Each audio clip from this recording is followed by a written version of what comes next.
Hi guys, welcome back to my channel. Today we're at the greenhouse and I'm going to show you how I take my pictures. So as you know from my opening intro, we went to the greenhouse today to get some pictures, and I wanted to show you guys how I go about taking my pictures. I've had a couple of questions about how I get my Instagram pictures and my Facebook pictures and stuff, so I thought I'd make a video showing you guys how I do that. The first thing is I usually know where I want to go to get my pictures and what I want to wear and stuff beforehand, so I already have all that planned out before I go to take my pictures. Today, for example, I knew that we wanted to go to the greenhouse. The city that I live in just built a new greenhouse in one of the huge parks that we have here, and I went to look at it yesterday with my son just to check it out, see what it was like and everything, to know if I would want to take pictures there. So again, I do kind of try to figure out beforehand where I want to take my pictures and all that kind of stuff, so that's all planned beforehand. The pictures that I'll get into later with my son on the bridge and everything. Just as another example, I have a red leopard pair of rain boots and I have a red umbrella, so I knew that I wanted to incorporate that into like a black and white picture but have the red boots and the red umbrella. So I knew I had to wait for a day for it to rain, and I knew that I wanted to get pictures on this particular bridge, so that was how those pictures came about. But yeah, so that's just how I plan my pictures in the first place. I usually know what I want to wear and where I want to go. The three main reasons why I do my pictures the way I do them is one, I don't have an Instagram boyfriend. My boyfriend doesn't like to follow me around, take pictures. He doesn't like being in pictures. He doesn't really like anything to do with pictures or videos or anything like that. So, which is fine. I mean, that's okay with me, but I'm not going to force him to go around do that kind of stuff, and then he's just going to get crabby, and there's just no point. So that I am on my own for pictures in the first place because of that. Also, I don't want to drag my friends around with me to take pictures either. I don't think there's anybody in the world that really wants to sit there and take a whole bunch of pictures of somebody. Now, I don't know about everybody else, but I am not very photogenic just offhand. So it generally takes me at least 5 or more pictures to find one just that I like or that is workable. So, and you know, not a lot of people want to stand around and take 15 pictures of somebody. So not only that, but it's very annoying for the people around you. For example, I have a video coming out of where we went around the city and took pictures of murals, but there was just one mural and this girl was standing in front of it. I swear to God, it had to be like 20 minutes. Me and my son were standing there waiting to get a picture of this mural, and this girl was just standing in front of it and her boyfriend was taking pictures, and she was just doing like this and this.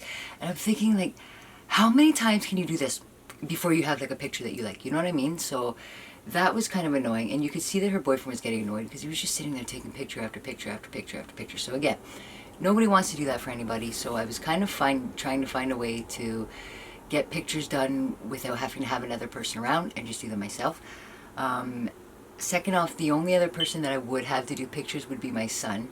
I used to try and get him to help me do pictures and videos, but again, he's almost 12 years old. He doesn't want to be taking pictures and videos and stuff like that. He wants to go and play in the park, or like today at the greenhouse while I'm taking pictures, he wants to go around, look at the plants, look at the birds and all that stuff, which is fine. So again, I need to find a way to be able to take pictures myself. The third reason why I like doing my pictures the way I'm going to show you how I do them is because it just gives me a lot more control. I don't have to sit there and take 100 pictures. I don't have to waste my memory card filling it up with 100 pictures. I don't have to sort through 100 pictures just to figure out the picture that I want. So I have more control over it that way. Another reason that I like to do it that way is, I don't want to say that I'm a shy person, but I don't really like people looking at me. I don't like being the center of attention. So when I'm out trying to get pictures and stuff, I don't like it to be super noticeable. I like to try and do it in a way that people don't notice that I'm doing it. So the reason I do it this way, which is the way that I'm going to show you, and it's actually just videos. So I just take videos of myself. And when you're out taking a video of yourself, you can kind of set your tripod up in your camera and you can just kind of walk around in front of it, and people don't really know what you're doing because there's no flash going off, there's no one hitting a button, so a lot of the times nobody really knows what I'm doing, and I'll show you what I mean when I, again, show you how I actually go right about taking my pictures. But yeah, so I find that this way, if there are people around, they don't really know that I'm taking pictures of myself.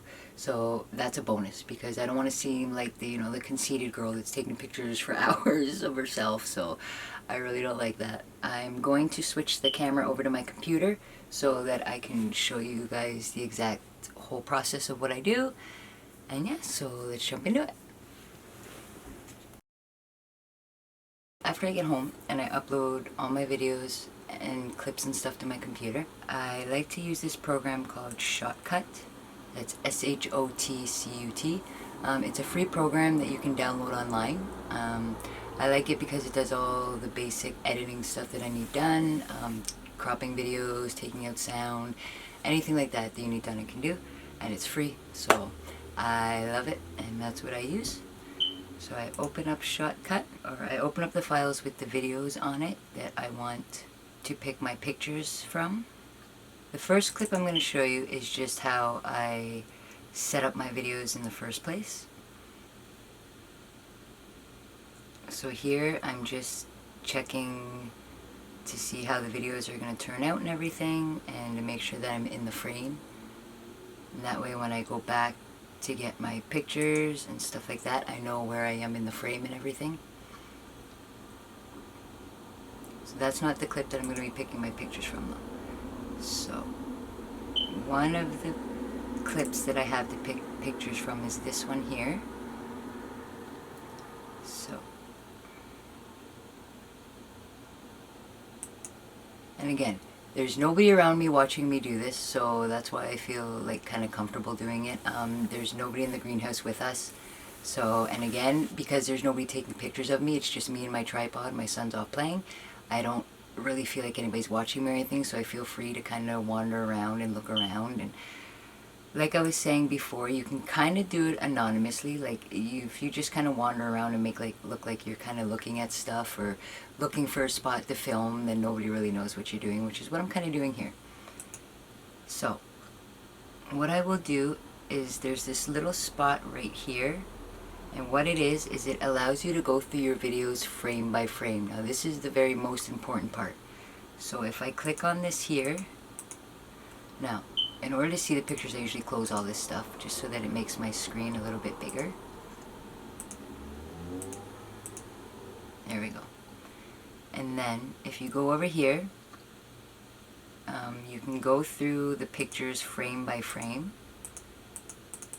Okay, so I'm just gonna, as you can see, it's moving very slowly, so you can go through it with each frame. So I don't like how my arm looks in that one. You know what, this one's not too bad. So what you do is you go under File, and you go to Export Frame, and I just make sure that I put it under the folder where I got the video from, and I'll usually make a new folder called Pics, and just label the picture number 1, and then save it. And then yeah, I will continue to go through and just look for certain clips that I like, and you can jump ahead in the video if you want to see what other spots look like. And again, so I'm just going to go through really slowly,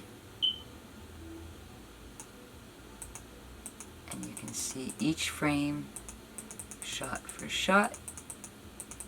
Pick whichever picture you like. Now there's another one where I got some hopefully nice pictures. They had a bench there, and I did a couple poses on that. And again, the reason I felt I wouldn't normally just like go out in public and do this, but because I am at the greenhouse and I know that there's nobody there watching me, I felt a little more comfortable. You can go through here. And again, I'm just simply going through frame by frame by frame.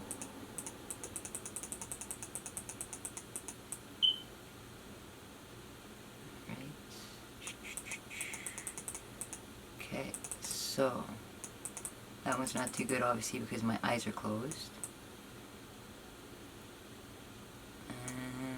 You know what? That one's not too bad, so we're going to hit Control Shift, and what was it, E? Okay, we're going to export it. So name it number 2, enter, and then that's it.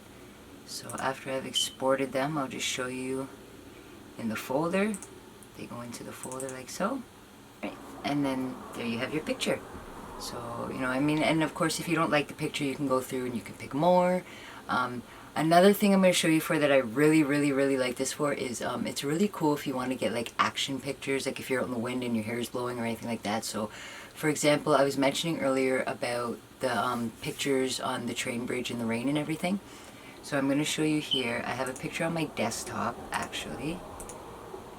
This one right here, how it kind of looks like he's floating. I have a picture like that on my Facebook, and a lot of people ask me, you know, how I get my picture so that it looks like he's floating and all that kind of stuff, and this is exactly how I do it. So, again, I will show you real quickly in the program. So I'm going to open my file.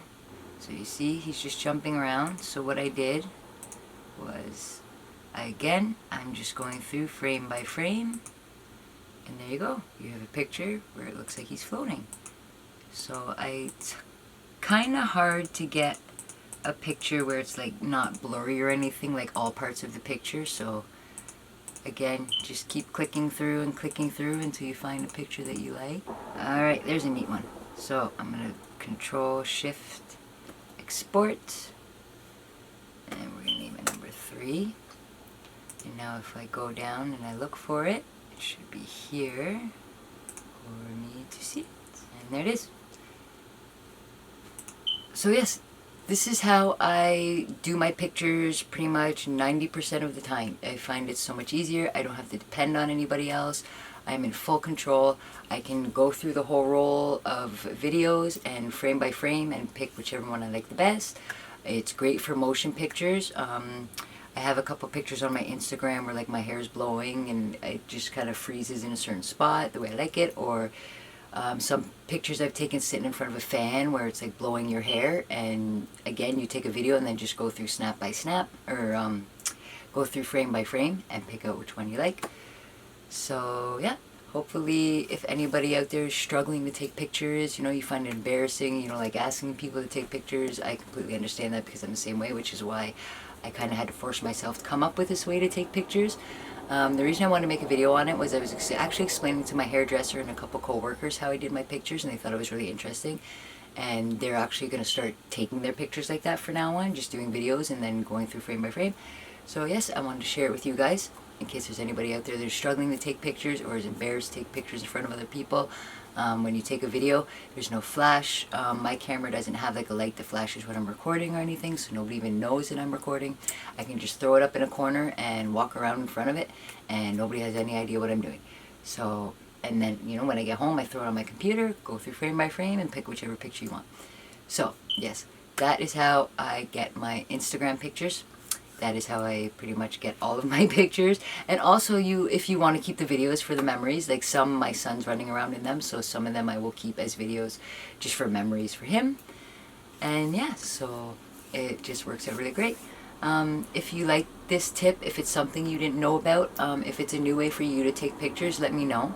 I really hope this video helps somebody. I would imagine that, you know, it could help somebody to take pictures. Like I said, I know it's helped a couple people I've talked to. So yeah, if you liked the video and found it informative, give me a thumbs up.